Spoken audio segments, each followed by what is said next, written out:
Welcome everyone. As you may know, Chevy Chase at Home provides volunteer services to older adults who need assistance remaining in their homes, including rides, errands, tech support, household assistance, and friendly visits.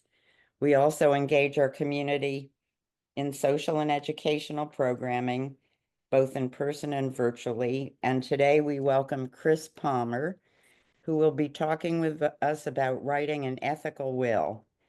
Many of us are spending time and energy putting our financial and legal affairs in order for our children.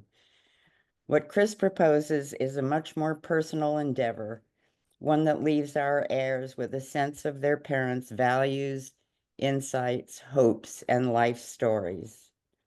Chris is on the faculty of American University. He's an environmentalist and wildlife film producer, a hospice volunteer, and end-of-life advocate, and the author of 10 books, his latest being Achieving a Good Death, a practical guide to the end of life. We're delighted that you're with us today, Chris. Thank I you. pass this over to you. Great. Susan, thank you so much. And I want to say a big thank you to Jennifer, the ED of Chevy's Here at Home. Yeah. It's a marvelous ED, and I'm very, very pleased to be here. I'm so pleased to see Glenn and Susan Hamburg, Glenn Harper, and I saw earlier Tom Countryman, who I've met on one of these meetings before. So good to see so many of you. Thank you so much. So we're going to talk today about producing an ethical will. An ethical will is also called a legacy letter. So those two names are interchangeable. An ethical will grew out, as many of you already know, grew out of a Jewish custom that originated many centuries ago. Older Jewish parents wrote letters that expressed their love and shared their wisdom and advice with their children. These ethical wills highlighted vital life lessons and described the lives they hoped their children might lead. And these letters became known as ethical wills. Okay? So composing an ethical will or a legacy letter is a profoundly satisfying experience. I'm not saying it's easy, but if you do it, it's profoundly satisfying. It helps preserve your memory and your legacy, and invariably gives the author, the author, a fulfilling sense of completion and peace. You're more likely to have a better death if you've done an ethical will, because on your deathbed you can lie there with a sense of completion that you've done something that will survive you and enrich the lives of your survivors. Your loved ones, when they get this ethical will, your loved ones receive inspiration, comfort, love, and guidance, as well as a clearer window into the unique person you are. Ethical wills or legacy letters are a way to pass on to future generations your hopes for them and what you would like them to know about you. So, what we're going to do today, it's 1:08, we've got till 2 o'clock. What we're going to do today is actually begin to write, I hope, an ethical will. Now, don't get intimidated.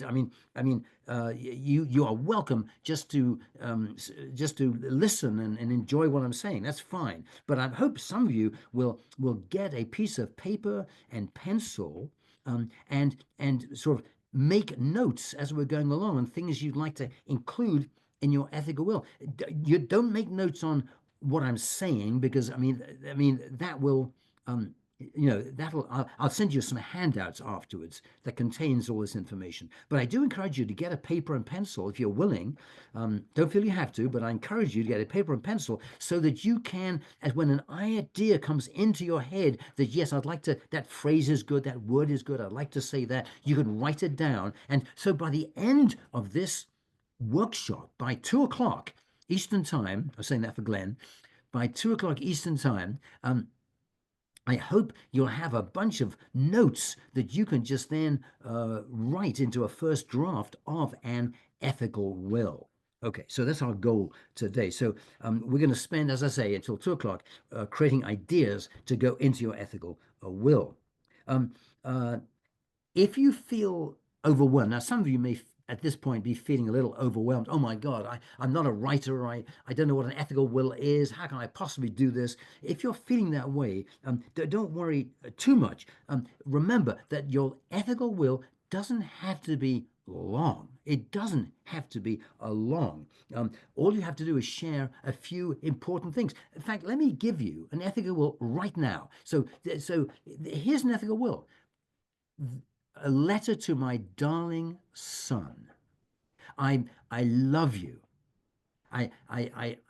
You are the center of my life. You mean everything to me. I know I haven't always shown this love to you, and especially as a young mother, I was overwhelmed and couldn't be the mother I really wanted to be. But I just want you to know that you are so important to me, and I love you with all my heart. Love, Mom. Okay, so I've just written an ethical will. That is an ethical will. That's a lovely ethical will, and so don't worry if you don't. You don't have to be a writer. You just have to be able to talk from the heart.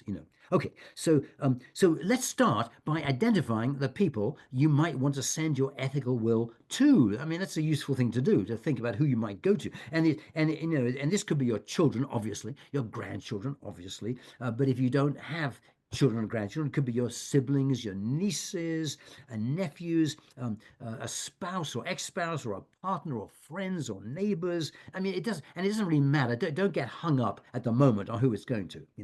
Um, so, it, so Okay, now, so one idea for your ethical will, one idea is to say how much you love the person you're sending it to. Okay, and how much they mean to you. So those of you with a paper and pencil, right now you should be writing things like, I love you. You mean the world to me. So write notes like this. This is material that can go into your ethical will. Okay, so you're just your brains we're brainstorming, and you're just creating notes. Okay, so that's one idea, is to just say I love you in the letter. That is a great thing to say. Okay, and and you obviously you can make this more complicated. You can say, and this is completely legitimate, I know I never said that to you before, and I'm so sorry, but I do want you to know I love you. You can speak from the heart. An ethical will is you are revealing what is deepest in your heart. This is what an ethical will is. Okay. So now perhaps another idea to go into your ethical will is perhaps you want to thank them. Thank them. So those of you with paper and pencil are making notes, write down. Thank you. Write these things down. So you may want to thank them and tell them how grateful you are. You have done so much for me, especially when I got breast cancer. Thought I was dying. You came to see me, and you were by my, whatever. I'm not making that up, but you see what I'm saying. Thank them. Thank them. Okay, now perhaps you want to tell them what is important to you. You might say, it's so important to me, the writer of the ethical will. It's so important to me that you know how much I love you. You know that you really mean a lot to me. You know, so perhaps you want to, what's important to you. That's a good thing to say in your ethical will. Another idea to include in your ethical will is what you have learned from life.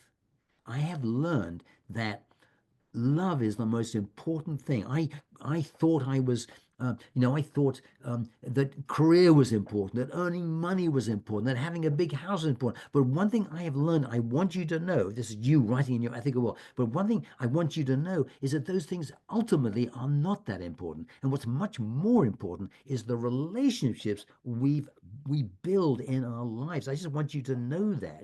So this is the sort of thing I'm sort of illustrating as I'm going along. I'm illustrating what you might want to say.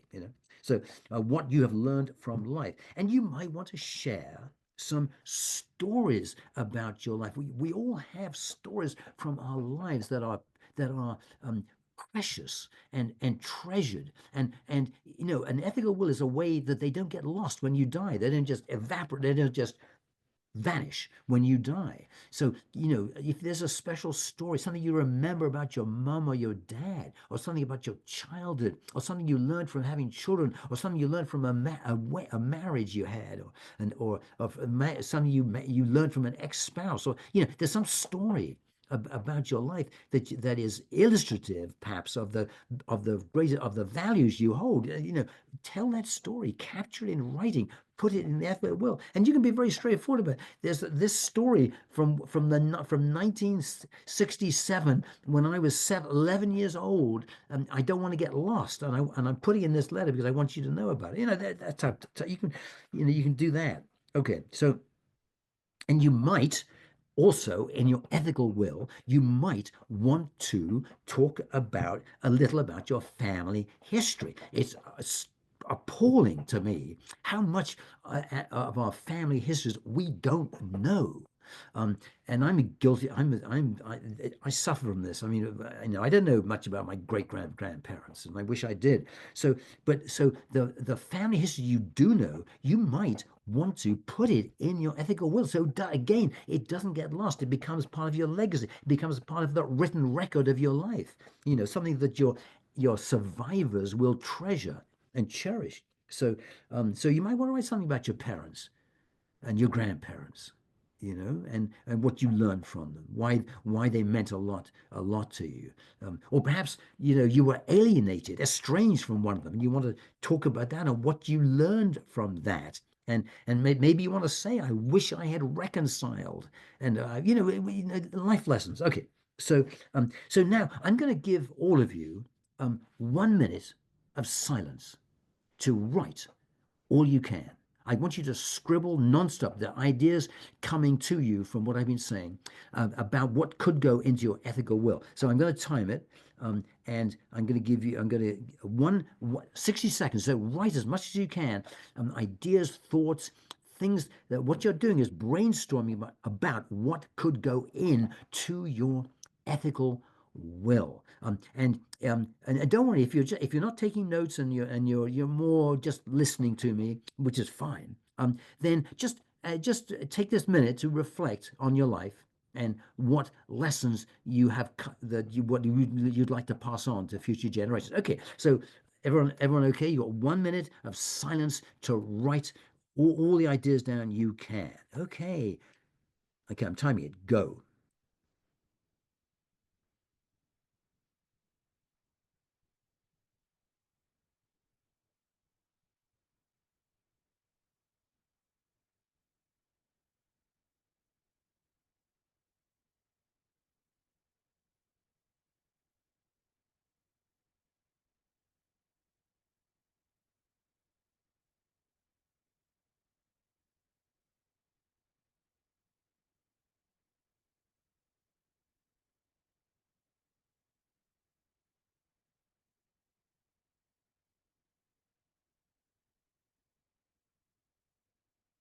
Another 20 seconds left.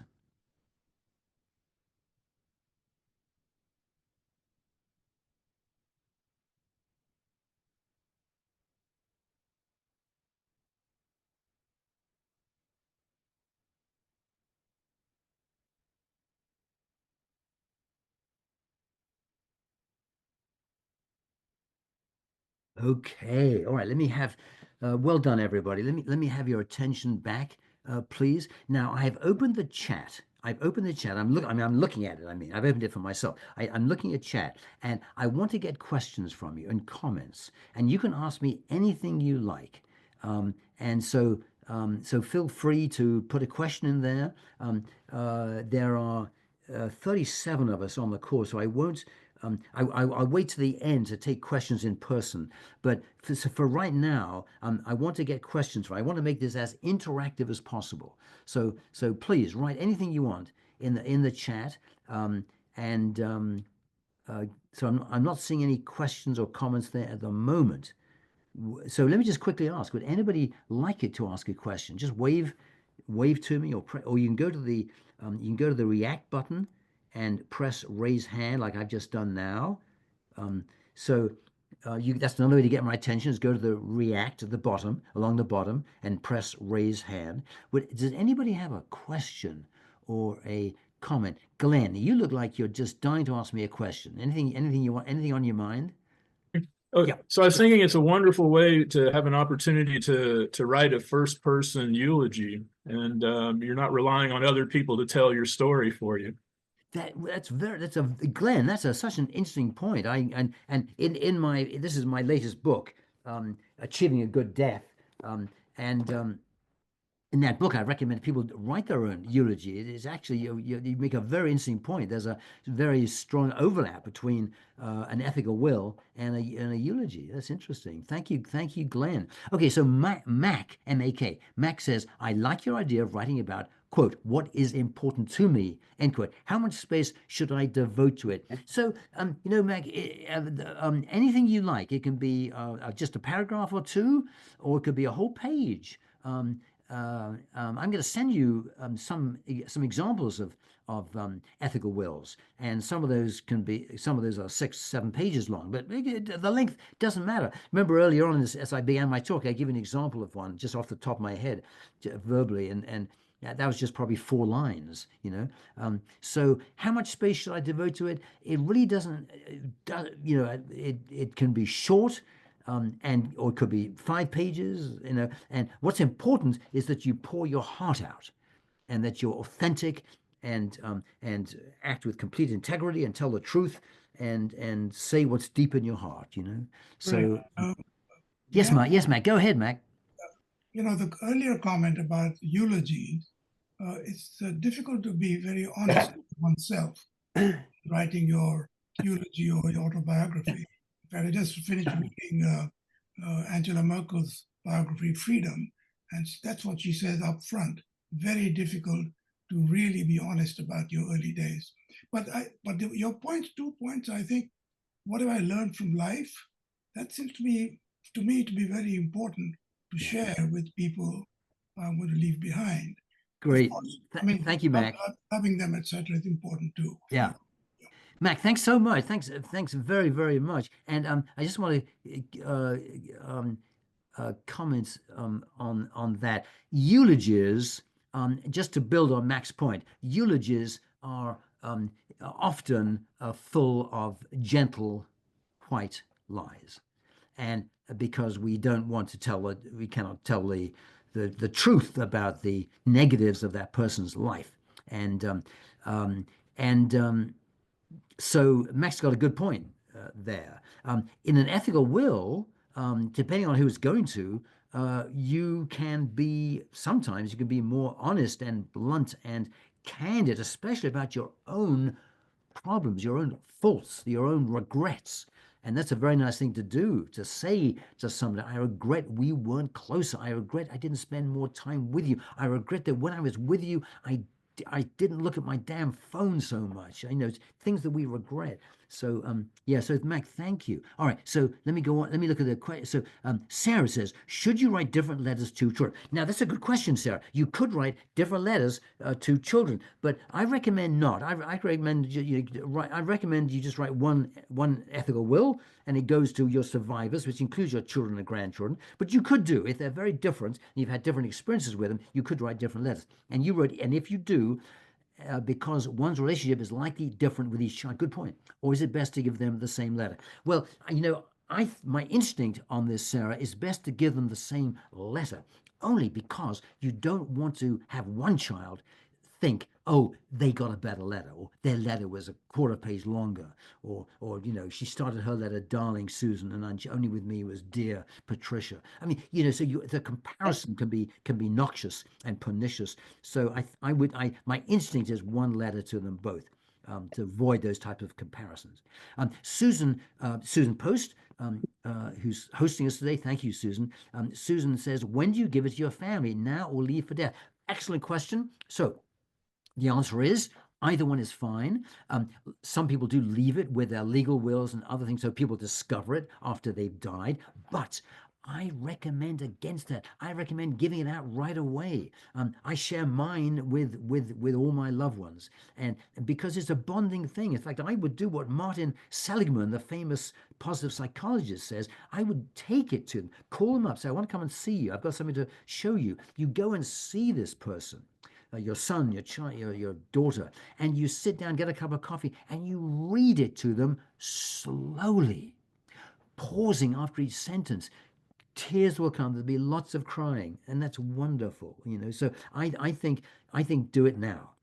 Glenn Harper says, there's a word I can't pronounce, that is an ancient Hawaiian practice of reconciliation and forgiveness. How lovely. Often translated as to make right or to correct.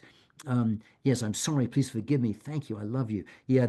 By the way, those 4 sentences that Glenn writes there, "I'm sorry. Please forgive me. Thank you. I love you." Also resonate with those of you who know him, Ira Byock, Byock, the famous palliative doctor. Okay, so Glenn, thank you for that Hawaiian practice. That's lovely. Yeah, I mean, it's just shocking to me how much estrangement there is in the world. My brother Tim died about 5 years ago. His children quarreled over his estate. They are not talking to each other. It just breaks my heart. And if Tim were alive, it would break his heart too. It's just shocking. And this is much more common than you'd think. And if I talk to big audiences and ask them, how many of you have alienation in your family? More than half of the hands go up in the room. Tracy says, it seems that after doing this thinking, you should immediately take these thoughts to your family and friends and absolutely not wait for you to. Yes, Tracy, thank you. I agree. I agree with it. Amy says, great ideas. I know this is not the same, and I'm probably way behind, but I don't have an actual will. Saying that I leave it all. When you don't have an actual will, you're talking about a legal will, Amy. A legal will, are you?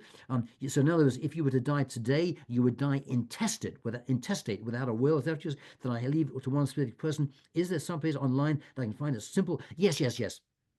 A simple will template to use, and will that be acceptable in court? The answer is yes to all those questions, and I can't. It's not coming to my head, but just Google creating a legal will online, and you'll quickly find. It's not coming to me the name of the site, but you'll quickly find it. And Amy, if you can't find it, just email me afterwards, and I'll help you offline with that.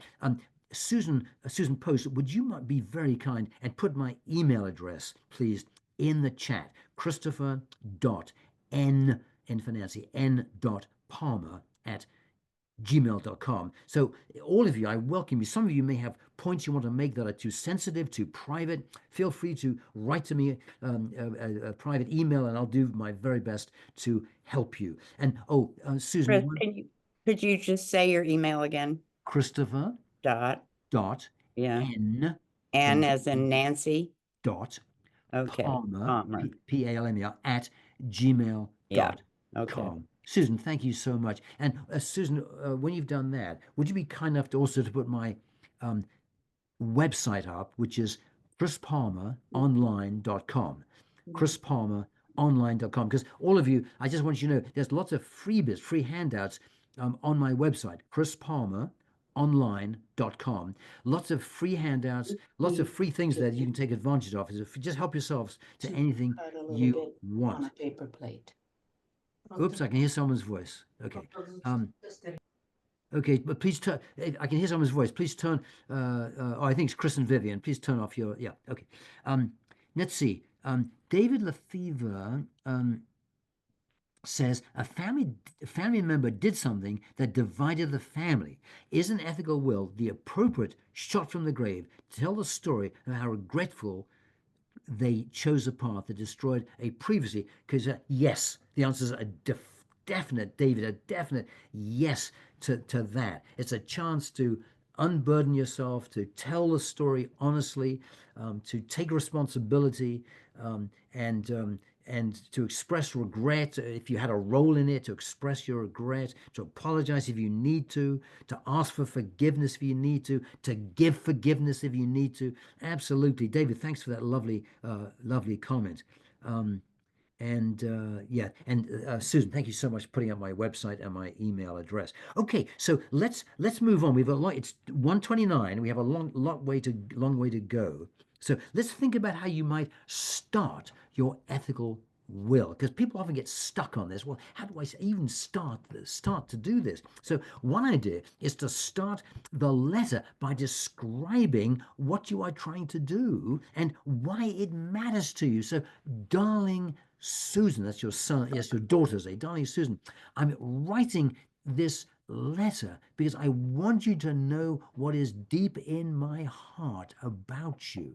And it matters to me because you matter to me, and I want you to know a little more about me. We haven't spent enough time talking even though you're my daughter. We haven't spent enough time talking together without being distracted by our stupid phones. And I'm a little sad about that. And in this letter, I want you to know how much you matter to me, and that's why I'm writing this letter. So yes, so that's a good way to start. Yeah.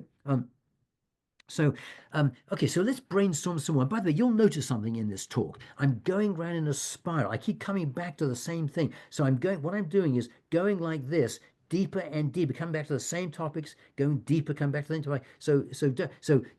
Some of you may be thinking, well, Chris has said this before. No, I have, but not in quite the same way. So every time I come back to a topic I've raised before, I'll come back to it in a slightly different and deeper way. So we're just, and don't forget, this whole workshop is about brainstorming ideas to go into your ethical will. So let's brainstorm some more. So one thing to talk about in your ethical is your values. It's amazing to me how little we talk about our values. So you might want to convey in this letter what your values are. And so here are some ideas. You may want to talk about tolerance, empathy, enthusiasm. These are just, if any of these resonate, write them down, and then you can just say they're important to you, and you hope they're important to the reader of your letter. Kindness, oh my gosh, kindness, honesty, telling the truth, service, helping others, responsibility, compassion, creativity, love, optimism, perseverance, humor, having a sense of humor, patience, generosity, self-discipline, and of course, almost foundationally, courage. So I'm just throwing out some words there, but if any of them resonate with you, write them down and mention them in your letter. Is there anything, I mentioned family history before, but I want you to come back to this. Is there anything about your family history that you want to convey? Perhaps you want to include, for example, some of the moral principles that your mom or dad held dear and that you also think are important. Here's something in your ethical way. Is there anything you want to apologize for? I've already mentioned this, but I'm coming back to it in a slightly deeper way. Is there anything you want to apologize for, to express regret about? Are there any misunderstandings you want to clear up? Do you need to ask for forgiveness for something? I'll never forget, my father I'm 77, and my father was about my age when one day, talking to my brother Tim, he suddenly burst out, "Oh, I'm so sorry. I was so fierce with you boys when you were young. I'm so sorry about that." And he was apologizing for being fierce. He was a strict martinet. He was a naval officer, and if we didn't do what he said, he hit us. And he was very strict and firm. And he had been ruminating on this clearly and felt bad about it. Now he was about my age now, nearing 80, and he apologized for it. And it was the most amazing thing, and it meant an awful lot to my with the four of us. I was the youngest, and meant him saying that meant meant an awful lot to us, you know. But just think how much more that would have meant if he had written it down in an ethical will. We would cherish that letter, cherish that letter. So all right, so think about your audience. Think about who you're writing to, neighbors, nephews, nieces, children, grandchildren, great grandchildren. You know, it is, what do you love and treasure about them? What do you love and treasure? That's a great thing to write about in your ethical will. In what ways do you cherish them? The way they love sport, the way they enjoy video games, even though you may not, the way they pay attention to things, the way they love to learn. You know, the way they've built a special relationship with their art teacher in school and now doing an after class, you know, what do you cherish about them? Here's a question. What difference have they made to your life? What difference have they made to your life? You have taught me to be gentle, to listen. What have they taught you? You know, what specifically do you want to thank them for? Thank you for being who you are. You are a unique person, you know. Okay, so then here's another thing. In your ethical will, what do you want their lives to look like? What do you wish for them in their lives? I wish for you to be content. I wish for you to have a satisfying job. I wish for you that you have enough money to live comfortably. I wish for you that you will live a life of giving to other people, helping other people, and so on. So, you know, what do you wish for them? So, think about what gives. Here's another. We're just brainstorming to things that can go into your ethical will. Think about what gives meaning and purpose to your life. What gives meaning and purpose to your life? What activities do you enjoy that make you feel life is worth living? Like I know for Susan Post, for example, it's volunteering and being active in Chevy Chase at home, and that may be true for many of you. And I know Jennifer, your ED, gets a lot of meaning and purpose from doing that job as ED of Chevy Chase at home, and so think about what gives meaning and purpose to your life. You know, what activities do you enjoy that make you feel life? What activities do you enjoy that make you feel that life is worth living? You know, is there anything you'd like to include about that in your ethical will? It's amazing to me how little we think about that. We're so concerned with just doing the laundry, cleaning up the kitchen, sitting down exhausted watching television after a long day. We very rarely spend time reflecting on what is the meaning and purpose of our life in the most fundamental level. That's a great thing to write about in your ethical will. You know, what motivates you and gives you a sense of fulfillment. You know. Now here's the thing: do you have a life philosophy? A life philosophy that has helped you in your life and that you'd like to pass on to your survivors, to your children, grandchildren, nephews, nieces? Do you have a life philosophy? I mean, that could be, for example, Stoicism. You know, the philosophy that says, don't get all uptight and stressed about things you have no control over. Focus on what you can control. You can't control your neighbor's bad behavior, but you can control how you react to it, your own inner sense of tranquility, your own how you behave, what you do. You know, you can't control the weather, but you can control that how friendly you are in the morning when you come out of the house. You say hello with a smile and a wave to your waiver. You do control that. So that, you know, that may be a life philosophy that you want to pass on. You may simply want to say, you know, I've learned a little about Stoicism, and I just want you. It's an important philosophy, and I hope you will look into it. Even that'd be good. Or you might want, for example, another little life philosophy you might want to say is that don't spend your life comparing yourself to others. Just compete against yourself. Every day, try to improve just a little bit. That's what you want to focus on, improving yourself. Don't worry what other people are doing. To hell with other people and their opinions. Forget them. Doesn't matter if you got a big house, a big boat. Forget that. It doesn't matter. Focus. This is, this is the type of thing you might want to say in your ethical um, will. And you might want to pass on in your ethical will, you might want to pass on what has helped you overcome setbacks and disappointments. We all have setbacks. That's what life is about, setbacks and disappointments. That is life. And so you might want to, so we've all had setbacks. We've had divorces. We've been betrayed. We've lost jobs. We've been in car accidents.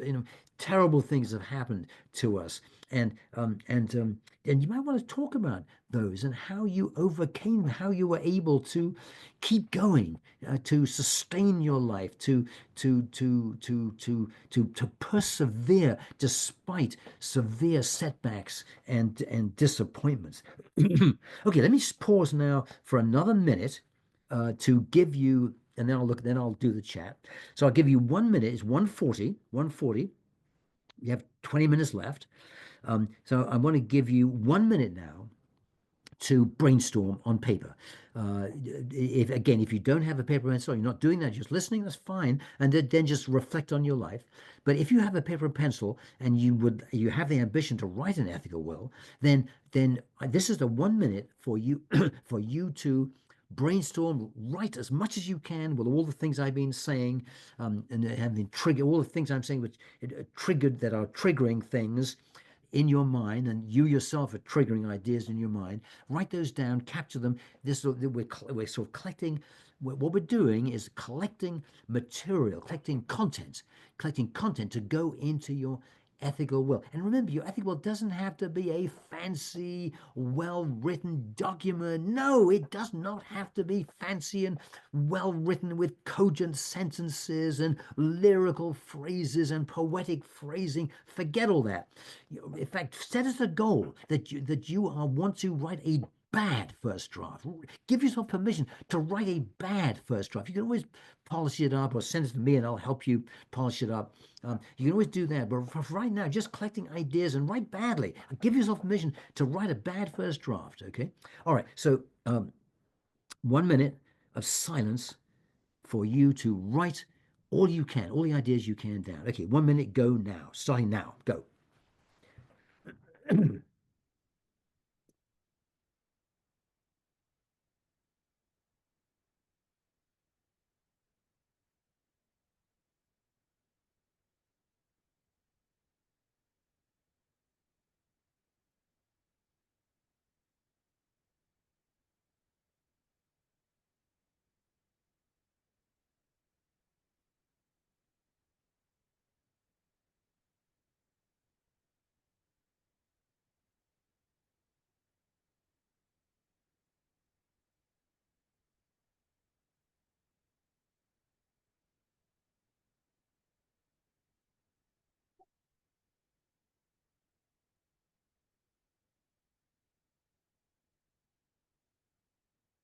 Okay, another 10 seconds.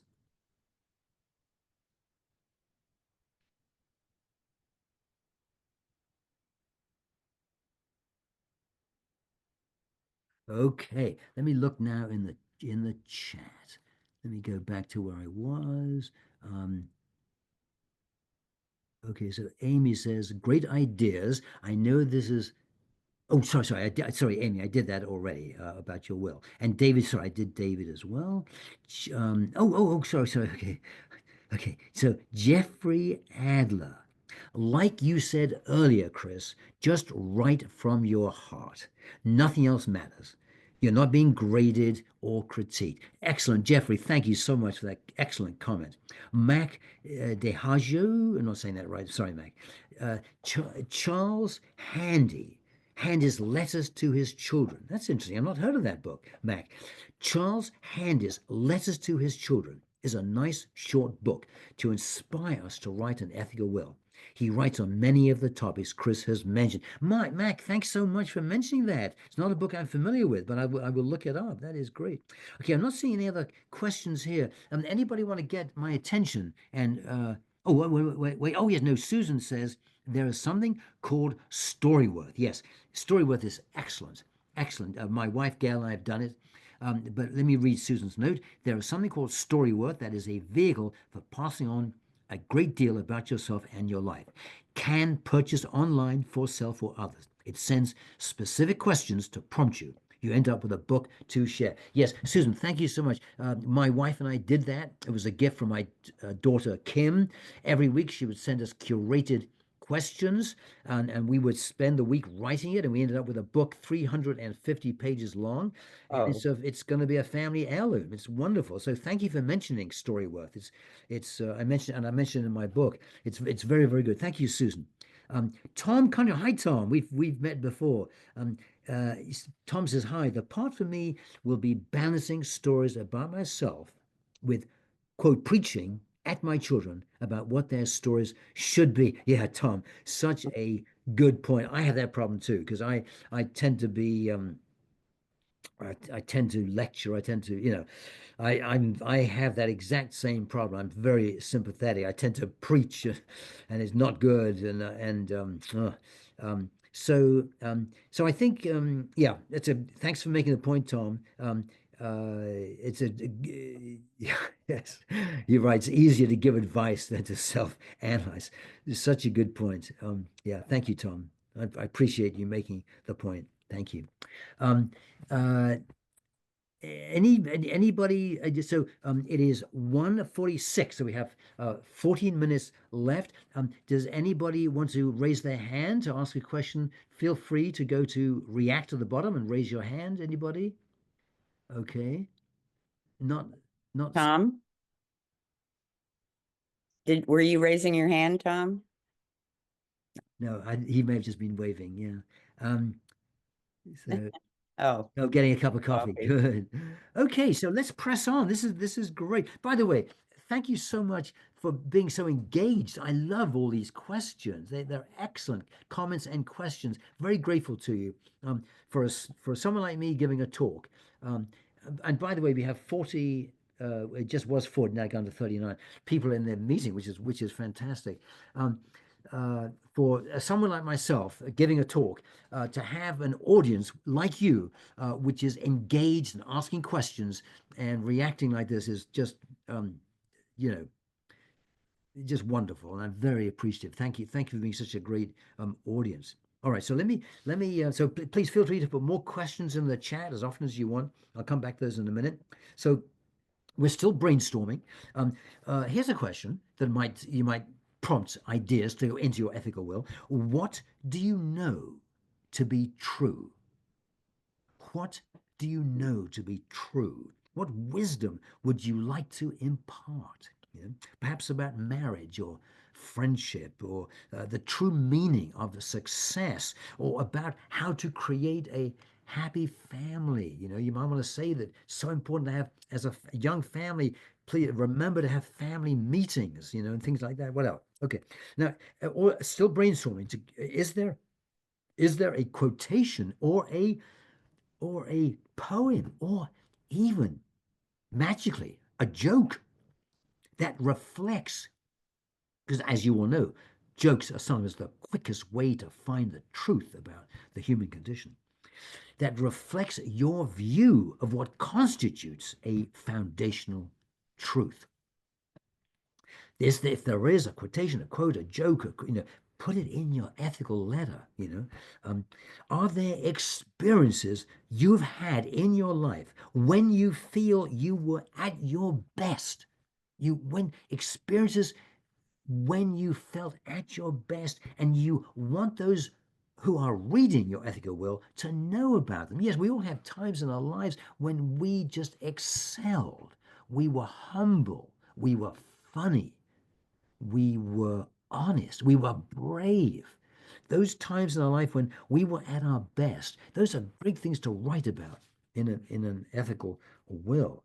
Or are there stories from your life that capture a life lesson? That's a great way to teach. To Tom's point about preaching, great way to kind of evade that preaching vibe is to tell a story about your life, especially one which is self-deprecating, and say the lesson you learn from it. That's a way to teach a life lesson perhaps with not being so preachy about it. And there may be instilled in your ethical, we're still brainstorming, there may be places, cities, homes, villages, that you'd like to mention because they are significant to you, where you grew up, where you were born in Holland or Russia, places that you want them to know about that are important to the family history. All right, so let me look here in the chat. Susan says, should we write about things we wanted or hoped to do and never achieved? Yes, yes, that's a lovely thing to do, Susan, because you are telling them your dreams that you had it for your life that weren't fulfilled, and these are dreams that might resonate with them, and they might want to do. You might say, I never ran for public office, and I wish I had. And this is maybe something you're writing in your ethical will, you might want to think about. It's a great thing to do to serve the public as a state delegate or even something higher. So yes, so I think the answer is a yes. So thanks, Susan. Thanks for asking that question. All right, so it's 1:51. We're coming to the end. So far we've been brainstorming, and now I just want to talk briefly about actually drafting your ethical will based on the notes that you've been collecting in this workshop. And so the next. So for those of you who would like to write an ethical will, who've been brainstorming and writing notes, I encourage you, treat as homework for this workshop. I encourage you to write a draft and feel free to reach out to me. Feel free to send it to me, and I will keep it just between us. But I will give you comments and help you with it. So feel free to send me a draft, and I will happily give you ideas and thoughts to help you with it. Give you feedback and help you improve it. And as I said before, and I want to emphasize, doing a poorly written first draft is perfectly acceptable, completely acceptable. In fact, that's what I would want you to do. Very few people can write a perfect sentence. Isaac Asimov, who wrote 600 books, may have been one of those people, but the rest of us, we write crappily when we begin, and that's how you get good writing done. You write crappily, and then you edit it.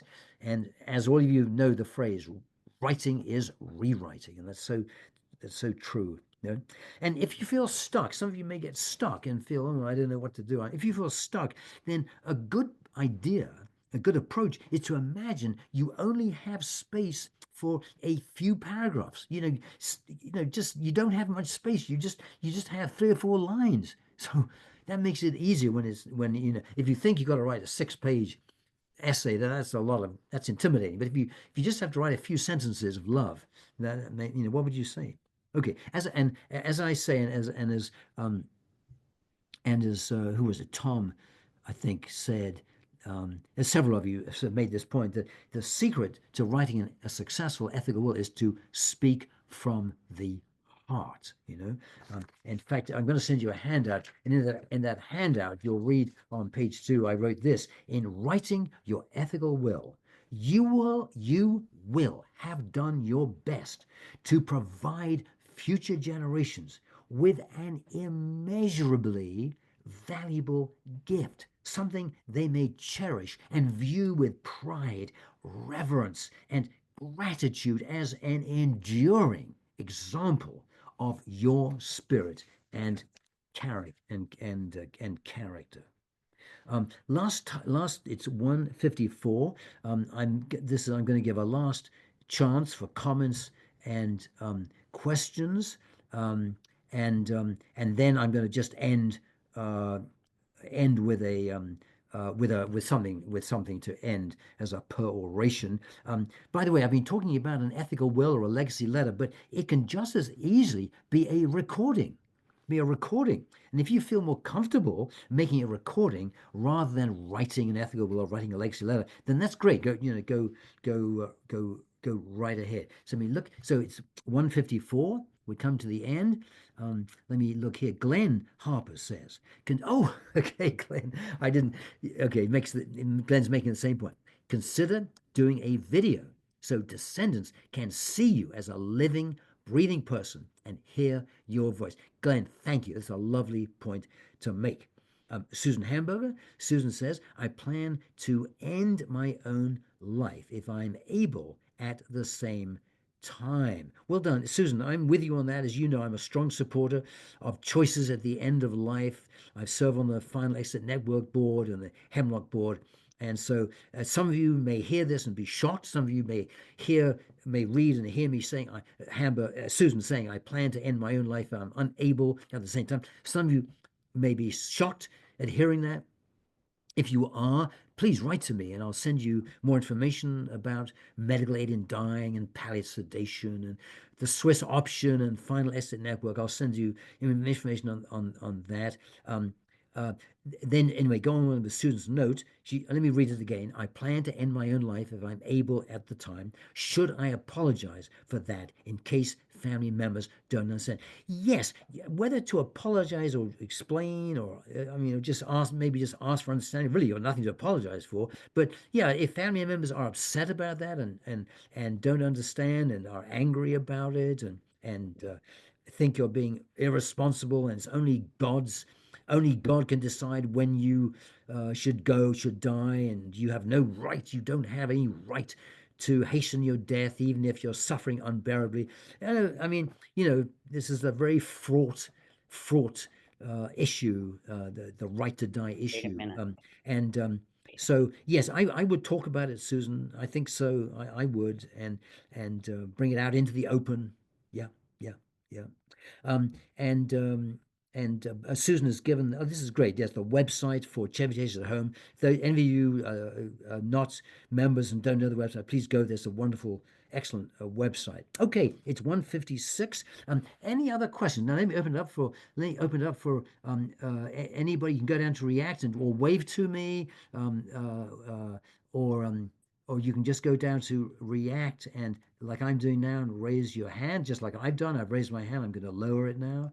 But anybody but as we finish, we've got 2 minutes left, 3 minutes left. I'm going to finish with something, but anybody have a comment or a question they'd like to ask me, or anything at all? Tom Countryman or Jeffrey Adler or Betty Ferber or anybody, Armin Bear, Susan. I have a quick Please, Susan, please.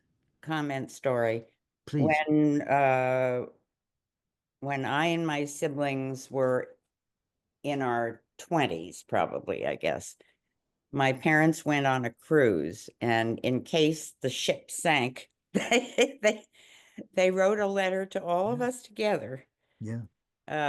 Good parents. Saying what they appreciated about each of us. Yeah. And then suggesting how we should save and spend our money. Very good. Because that was something that they spent a lot of time, having come from very modest backgrounds, focused on.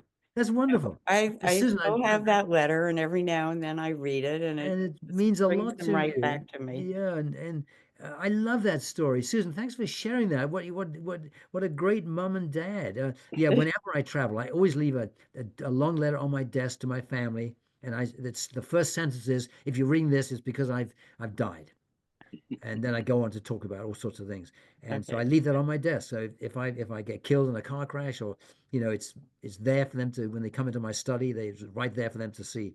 So that's like what your mom and did. Chris, I'll mention one other thing is I got a lot of enjoyment from interviewing my mother and my mother-in-law and recording them about their lives.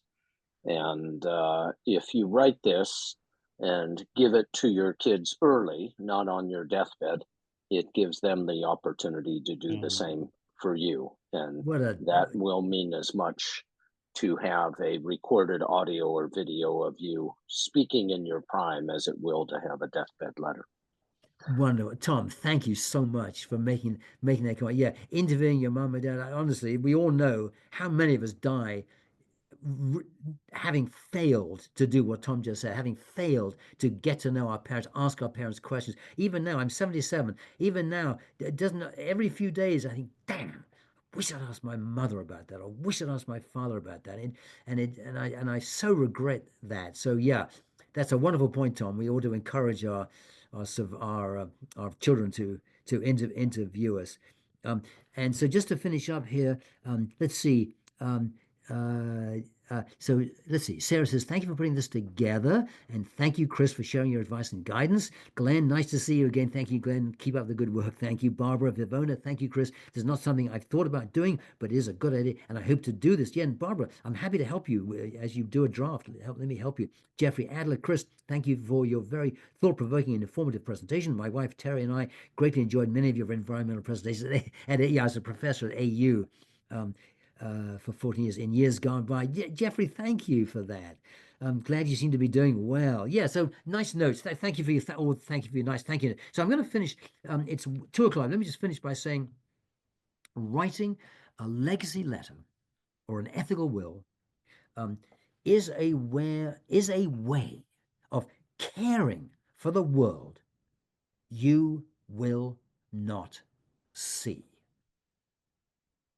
So I want to finish by reading from, this is my latest book, Achieving a Good Death. All the proceeds from this book go to fund scholarships at AU, by the way. And I'm reading from page 262. I want to finish by reading the Wolf Credo, which I love. It's written by Del Gertz. It goes like this. And some of you who have come to my previous talks will recognize this. Excuse me. Respect the elders. Teach the young. Cooperate with the pack.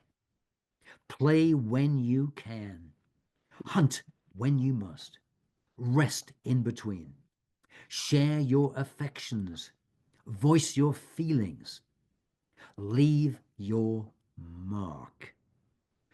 If you do write an ethical will, you will be leaving your mark. Thank you so much for having me today. I'm going to hand the microphone back to Susan to close out the meeting. Okay, well, thank you so much, Chris, and thanks to all of you for joining us today. We invite you to explore other programming listed on our website, which I posted in the chat, and to consider joining your local village, whether it's Chevy Chase at Home or another one. There are villages all around Chevy Chase and Bethesda, as a member or volunteer. And again, Chris, this has been, I think, invaluable to all of us, and we so appreciate the work that you do and how you share it with others. It's an absolute honor for me to be here, and such a delight to see all of you. And please don't hesitate to write to me if I can help you in any way. So thank you, Susan. Thank Thanks you, for being Jennifer. so available. Not at all. Take care, everybody. Bye, everybody. Take care. Great to see you. Bye-bye now. Bye. Bye-bye.